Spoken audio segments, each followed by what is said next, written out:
Ci troviamo nel cuore della Carnia. Quello che vedete alle mie spalle è l'abitato di Tolmezzo. Il legame tra gli alpini e Tolmezzo è indissolubile.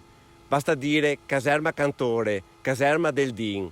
Però viene in mente anche il tragico terremoto del 1976, con gli alpini tra i primi soccorritori. Oggi qui si svolgerà la Dunata Triveneta.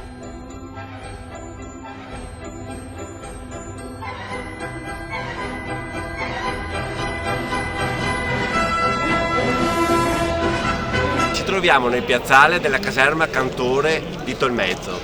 Qui intere generazioni di giovani del quartiere del Piave hanno fatto la naia. Oggi sarà un po' come riavvolgere il nastro di un vecchio film in bianco e nero per guardarlo insieme a degli amici.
Oggi gli alpini delle nostre zone, del quartiere del Piave, sono suoi ospiti qui a Tolmezzo. Sì, mi fa piacere perché noi abbiamo riconoscenza con gli alpini, ci sono stati vicini nel nostro periodo peggiore del terremoto del 76, per cui siamo sempre grati e riconoscenti a questo corpo che ci ha dato veramente una mano. Allora possiamo dire viva gli alpini? Viva gli alpini, certo!